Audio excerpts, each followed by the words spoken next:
السلام علیکم سامعین محترم، ہندوستان میں انگریزوں کی آمد کا پس منظر ہماری آج کی ویڈیو کا موضوع ہے۔ اگر ویڈیو اچھی لگے تو اسے لائک اور شیئر کریں اور اردو شائن کو سبسکرائب کر کے بیل آئیکن لازمی دبائیں تاکہ آنے والی تمام ویڈیوز کے نوٹیفیکیشنز بر وقت آپ تک پہنچ سکیں۔ دوستو، ہندوستان میں انگریزوں کی آمد کا مختصر واقعہ کچھ یوں ہے کہ پرتگال والے بلند ہمتی اور جہاز رانی میں یورپ بھر میں سب سے آگے تھے اور کوئی دوسری قوم ان سے ہمسری کا دعویٰ نہیں کر سکتی تھی۔ چنانچہ ہندوستان اور یورپ کے درمیان بحری راستہ سب سے پہلے انہی پرتگالیوں نے دریافت کیا۔ انہوں نے سمندر میں اپنے جہاز چھوڑ کر افریقہ کے ساحل کے برابر چلنا شروع کیا، حتیٰ کہ جنوب میں پہنچ کر جب مڑے تو بحر ہند آ نکلے اور آخر کار چلتے چلتے سن 1498 میں ایک مشہور پرتگالی کپتان واسکو ڈے گاما اپنے چند جہاز لے کر ہند کے مغربی ساحل پر آیا اور کالیکٹ شہر میں وارد ہوا۔ اس وقت وہاں کا راجہ زمورن کہلاتا تھا۔ جب واسکو ڈے گاما نے راجہ سے ملاقات کی تو راجہ زمورن نے اسے شاہ پرتگال کے نام ایک خط لکھ کر روانہ کر دیا،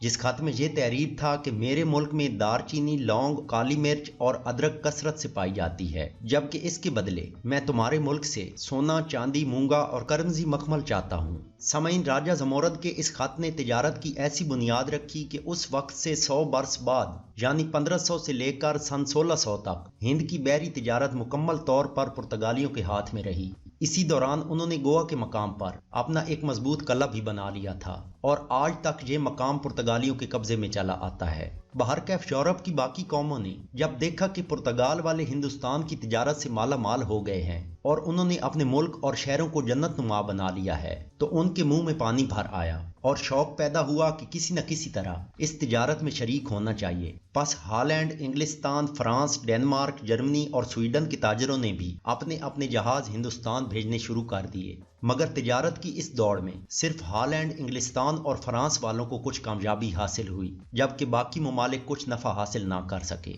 چنانچہ سن 1599 میں انگریز تجارت کی غرض سے ہندوستان آنا شروع ہوئے۔ یہاں کی عوام اور حکام ہمیشہ کی طرح ان کے لیے بھی مہمان نواز واقع ہوئے۔ انہوں نے انگریزوں کے ساتھ بھی ہمدردانہ سلوک کیا اور انہیں ہر قسم کی مراعتیں فراہم کی۔ صاحب معیشت الہند لکھتا ہے کہ برطانوی عہد کی ابتدا بھی کیا ہی عجیب ہوئی۔ جو قوم آج اس طرح ہند پر مسلط اور حکمران ہے، وہ آج سے 325 سال پہلے محض تجارت کی غرض سے یہاں پہنچی تھی۔ بہرحال ناظرین، 24 ستمبر سن 1599 انگلستان کے حق میں کیسا مبارک دن تھا جب لندن کے چند تاجروں نے آپس میں مل کر تہیہ کیا کہ مشرقی ممالک سے تجارت شروع کرنی چاہیے۔ چنانچہ اس غرض سے باقاعدہ ایک کمپنی قائم ہوئی جس میں لندن کے 200 سے زیادہ تاجر اور امراء شریک تھے، اور 21 دسمبر سن 1600 کو ملکہ ایلزبتھ نے اس کمپنی کو شاہی منشور کے ذریعہ سے بلا شرکت غیر ممالک مشرق سے تجارت کرنے کے پورے حقوق عطا فرمائے۔ گویا یہ کہ کمپنی کو مشرقی تجارت کا باضابطہ اجارہ مل گیا، کوئی اور انگریزی کمپنی اس میں دخل نہیں پا سکتی تھی۔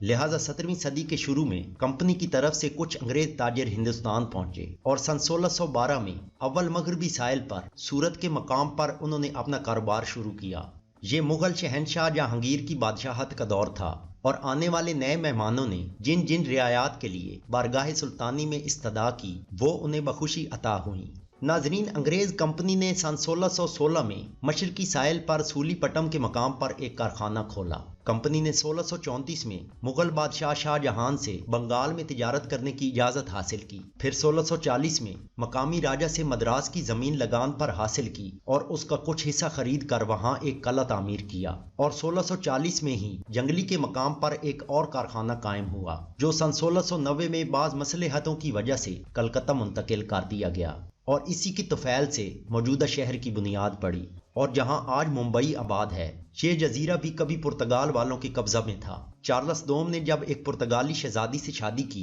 تو پرتگال کی طرف سے سن 1662 میں یہ جزیرہ اسے دلہن کے جہیز میں ملا۔ چنانچہ چارلس نے آمدنی کے خیال سے سن 1668 میں یہ اراضی ایسٹ انڈیا کمپنی کو 10 پاؤنڈ سالانہ لگان پر دے دی، اور اس طرح ہندوستان کی تینوں باموقع بندرگاہیں کولکتہ، بمبئی اور مدراس ایسٹ انڈیا کمپنی کے ہاتھ میں آ گئیں۔ پھر پورے ہندوستان میں برطانوی سامراج اس طرح پھیلا کہ جیسے سورج کی کرنیں، اور ہوا کچھ یوں کہ وہ وسیع و عریض ہندوستان جس میں مختلف اقوام، قبائل، مذاہب کے باہمی ملاپ سے علاقائی سطح کے ہر ایک نظام نے بڑی عمدہ صورت اختیار کی ہوئی تھی، دنیا بھر کے عالمی نظام کی تشکیل نو کے لیے یہ ایک نمونہ تھا۔ یوں کہا جا سکتا ہے کہ اس طریقہ کار کے مطابق آئندہ چل کر کل دنیا کا بین الاقوامی ڈھانچہ قائم کیا جا سکتا تھا۔ دنیا بھر کی تمام اقوام اور ممالک اس بے مثال خطے کو سامنے رکھ کر اپنے مستقبل کے عالمی تقاضوں کو پورا کر سکتے تھے۔ ہندوستان کی اسی انسانیت نواز فکر، پرامن سیاسی نظام، معاشی خوشحالی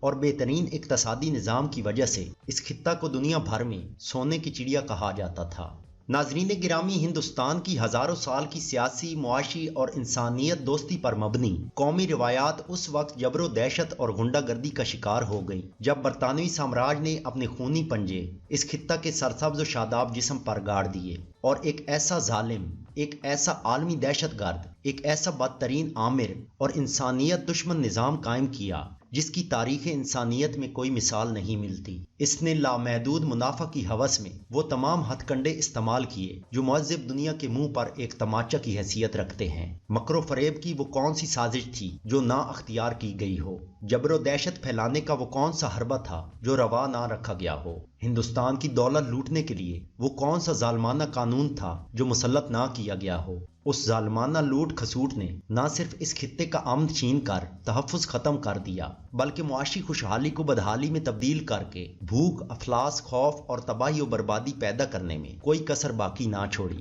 نہ صرف یہ بلکہ آگے بڑھ کر اس خطہ کی اقوام و مذاہب میں نفرتوں اور عداوتوں کے بیج بو دیے اور فرقہ پرستی کی ایک ایسی آگ جلائی جس کی بھڑکتی ہوئی لپیٹیں آج بھی اس خطہ کی انسانیت کو ایٹم بم کے جہنم میں دھکیل رہی ہیں۔ سامعین، برطانوی سامراج کی سب سے بڑی شیطانیت یہ تھی کہ اس نے اس خطہ میں انسانیت دشمنی کی سوچ پیدا کی، نفرتوں کے افکار کو جنم دیا، فرقہ پرستی، تشدد پسندی، آمریت اور غنڈہ گردی کو فروغ بخشا اور سیاسی حوالے سے ان ظالمانہ رویوں کے احساس پر بدامن اور عدم تحفظ کا نظام مسلط کیا جس سے اس خطہ کی اقوام پر ہر وقت کا خوف اور بزدلی طاری کر دی اور یوں بدامنی اور عدم تحفظ کا احساس بڑھتا ہی چلا گیا۔ اسی طرح اس نے ایسے ظالمانہ معاشی نظام کا جال پورے خطہ میں پھیلا دیا کہ جہاں کی دولت سمٹ سمٹ کر ایک ایسے مرکز پر جمع ہو اور جہاں سے سامراجی ممالک کے اژدہا اسے چوس چوس کر آرام سے لے جاتے رہیں۔ الغرض یہ کہ کسی زندہ سماج کی تین بڑی بنیادوں